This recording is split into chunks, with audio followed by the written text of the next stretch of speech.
Hey everyone, welcome back to my channel. My name is Vish and today we're going to be doing my very first September TBR. I normally don't do TBRs because I'm very much a mood reader, but because I recently joined a book club, which I've talked about in every video now, but they're a very big part of my life now. So each month we have a set book that we have to read, and because of that I was like, why not do a TBR now? Just for funsies. This might be a regular thing. I'm not gonna hold myself to it. We'll see. Let me know if you want it to be a regular thing. Okay, so the first book, I'm actually currently reading it now and I got it from my library, is The House in the Cerulean Sea by T.J. Klune. I'm reading this right now.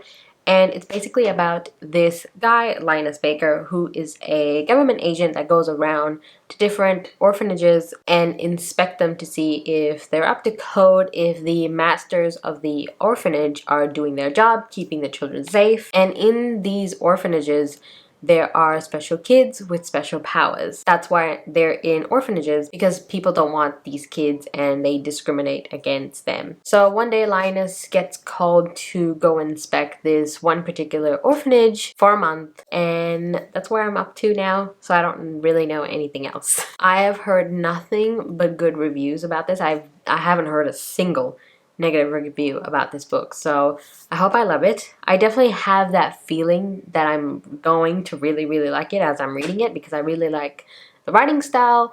It's quirky, it's whimsical, and yeah, hopefully I like it. Now, the next book is The Rage of Dragons by Evan Winters, and this is the September book club pick for Shelf Space. I actually ordered a big paperback because I have now decided that for every fantasy that I'm gonna read, I'm gonna be getting the bigger paperback because it's so hard to read in this stiff paperback. Like, look, this is like the extent the paperback can go. I'm fine with breaking spines. I just want a little bit more flexibility when I'm reading thick fantasy. So, can't wait to read this. Don't know what this is about. I just know that it is a revenge story, is a war military adult fantasy, and there are a few men that can become more stronger and more agile, and then there are a few women who can call down dragons to their aid. Essentially all I know about this. The second book is coming out in November, which I have pre-ordered.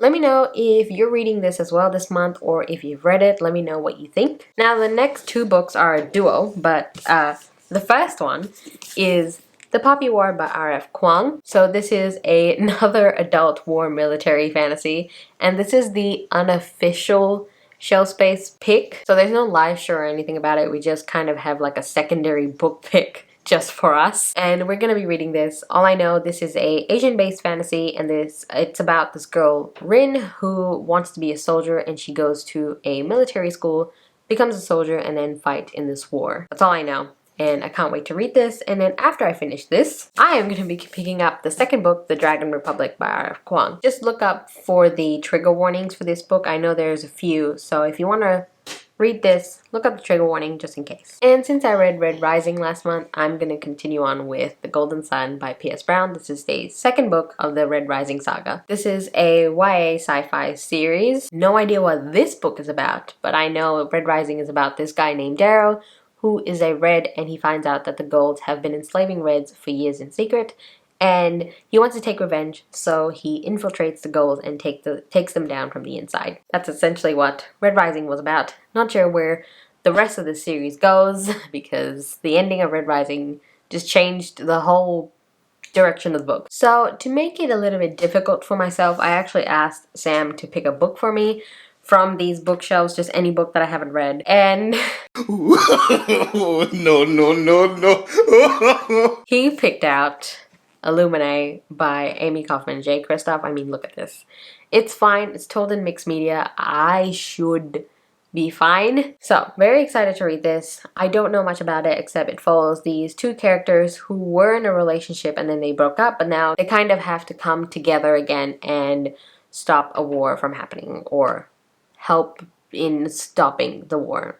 Not too sure which one. This is a very popular YA sci-fi series, and this is also in my list of top 10 sci-fi books to read in 2020. If you haven't checked that video out, I'll link it up here and down below. Now let's get into some optional books. So these are the books that I might get to after I finish all these books, or just books I might get to. Who knows? So the first book is The Martian by Andy Weir. This is also in my top 10 sci-fi books to read in 2020. Really excited to read this. This is about a man who went to Mars and now is stuck on Mars, and he has to try and survive in Mars by conserving his oxygen and trying to grow stuff and basically just trying to survive until he can go home or someone rescues him. Not too sure. I just know that this book is funny and I want to watch the movie after. The next possible book is, if I finish Golden Sun, I might pick up Morning Star by P.S. Brown. I just want to complete all the series that I have on my bookshelves, so if I can get to this, that'll be great. Another series I want to continue is, if I read Illuminae, I might jump to Gemini. Okay, this is gonna be hard, but these are the books that I might or might not read in September. I can't even get them all in frame. Jesus. Ugh. So yeah, let me know what you're reading in September and if you're reading any of these books that I just mentioned. And let me know what book you're excited to see me read. Like this video if you liked it, subscribe if you haven't, and thank you guys so much for watching, and I'll see you in my next one. Bye!